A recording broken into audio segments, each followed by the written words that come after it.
Hello students, I'm Ajaypal sir from Vivekanand School Bani.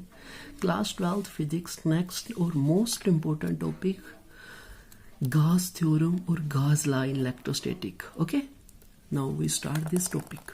According to this theorem, the surface integral, यहाँ पे integral की बात होगी. The surface integral of electrostatic field E का surface integral करना है produced by any source. और वो जो इलेक्ट्रिक फील्ड प्रोड्यूस कौन कर रहा है, कोई भी सोर्स चार्ज कर रहा है ओवर एनी क्लोज्ड सरफेस. आपने किसी क्लोज्ड सरफेस के ऊपर उसका इंटीग्रल करना है. ओके, ऐसे कहने का मतलब है कोई क्लोज्ड सरफेस के अंदर कोई चार्ज पड़ा, वो इलेक्ट्रिक फील्ड प्रोड्यूस कर रहा है, तो उस सरफेस का आपने क्या करना है, इंटीग्रल करना है. Okay, enclosing in volume we in vacuum, और वो जो चार्ज है वो किसी सरफेस के अंदर इनक्लोज्ड है, किसी वॉल्यूम के अंदर इनक्लोज्ड है. ओके, ये तो इसकी होगी गॉस थ्योरम की वन डेफिनेशन. ओके, और दूसरी डेफिनेशन क्या है, total electric flux over the closed surface S in vacuum is 1 by mu naught times the total charge contained inside S. Okay, अब ये जो कॉन्सेप्ट है आप समझना. अब उन्होंने क्या बोला, टोटल इलेक्ट्रिक फ्लक्स.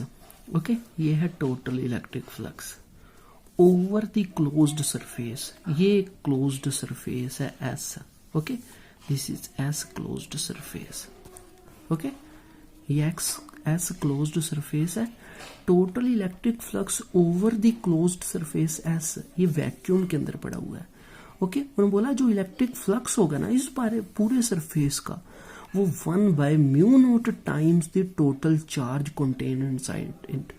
वो किस पे डिपेंड करेगा, 1 by mu naught times the उसके अंदर चार्ज कितना प्रेजेंट है. ओके, समझा गई.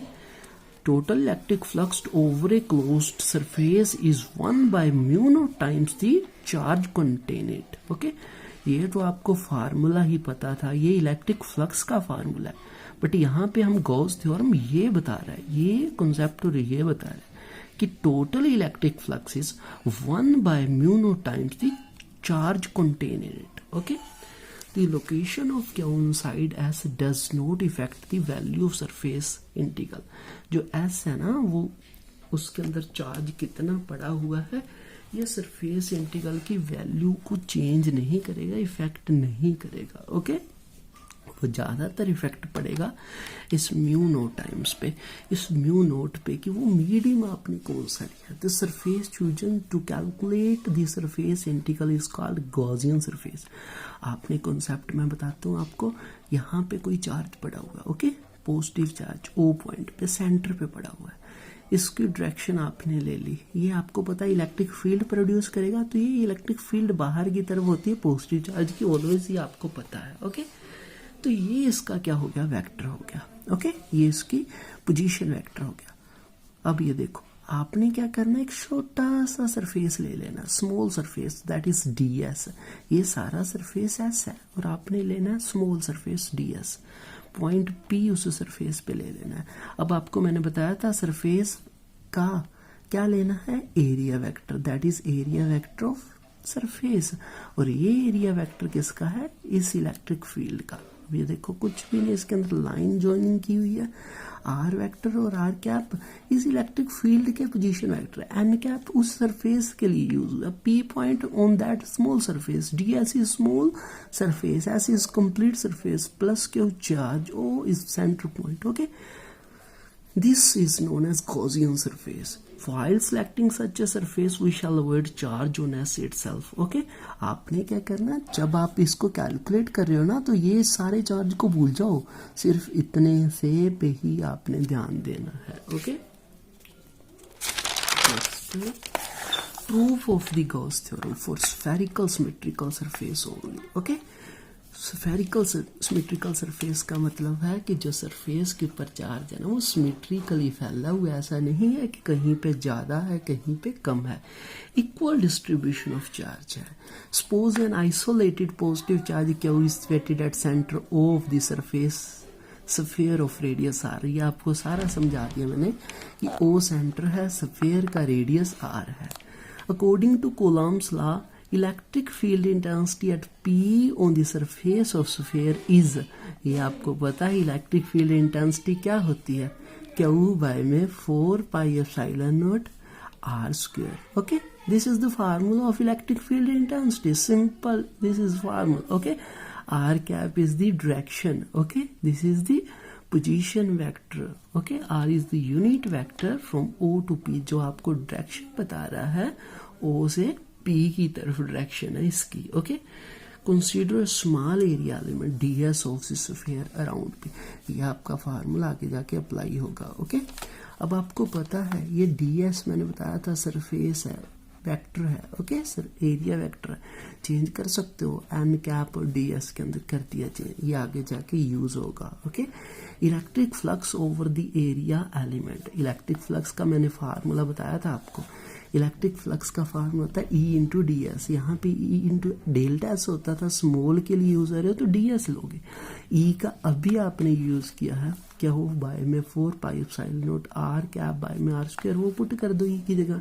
डी एस का भी किया, n cap D S put कर दो. ओके, अब यह देखो E इंटू डी एस, यहाँ पे इसको निगलेक्ट करो, E इंटू डी एस इसके बराबर आ गया यहाँ पे. ओके, अब हमेशा जब भी दो यूनिट वेक्टर की मल्टीप्लाई होती है तो that is equal to the 1.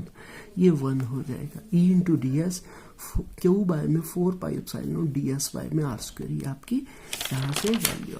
Next, अब आपने इंटीग्रेशन करनी. Integrate over the closed surface area of the sphere we get total normal electric flux entire surface का आ जाएगा. सिंपल इंटीग्रेशन कर दो. ओके, इलेक्ट्रिक फ्लक्स आपको पता है E इंटू डी एस पता है, ये आपने सरफेस इंटीग्रल करना है तो इंटीग्रेशन का साइन यूज होगा. यहाँ पे ये सारी चीजें कांस्टेंट हो तो ओनली डी एस का इंटीग्रेशन होगा.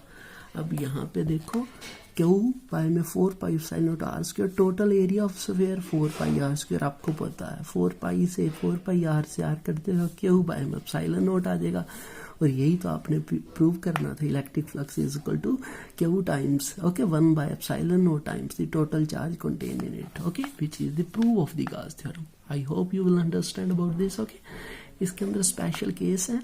उन्होंने बोला अगर काफी सारे चार्ज उस सरफेस के अंदर पड़े हुए तो तब क्या होगा, तो तब आपको पता है क्या, सुपरपोजिशन प्रिंसिपल लगाओ. ओके, सारे के सारे चार्ज का सम होगा, टोटल चार्ज आएगा, समीशन यूज होगा. ओके, 1 बाय एप्सिलॉन नॉट को कॉमन निकालोगे, सारे चार्ज आएंगे, कॉमन निकाल के Q I यूज होगा. I की वैल्यू समीशन के अंदर 1 से लेके n तक है तो आपका Q बाय में एप्सिलॉन नॉट आ जाएगा. ओके, अब ये तो एप्सिलॉन नॉट यूज हुआ वैक्यूम के लिए. अगर यहाँ पे मीडियम चेंज करते हो तो यहाँ पे ये भी तो चेंज होएगा, यहाँ पे डाई इलेक्ट्रिक कॉन्स्टेंट यूज आएगा फिर. Okay, if the medium surrounding the charge has a dielectric constant K, okay, तब यहाँ पे चेंज हो जाएगा. इसको डाई इलेक्ट्रिक कॉन्स्टेंट K से मल्टीप्लाई करोगे, Q epsilon not R for the medium हो जाएगा, तो इसको चेंज करके लिख सकते हो.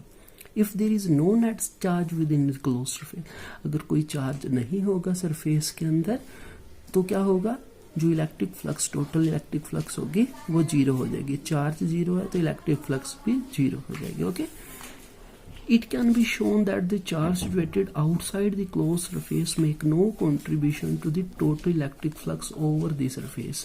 इसका क्या मतलब है कि जो इलेक्ट्रिक फ्लक्स है वो सिर्फ डिपेंड करेगी कि अंदर कितना चार्ज पड़ा हुआ है, इस पे नहीं डिपेंड करेगी कि उस सरफेस के बाहर कितने charge present. Okay, I hope you will understand this concept. Okay, तो इसके साथ साथ आपने नोट्स बनाते रहना है. ओके, पढ़ते रहना. Take care, bye.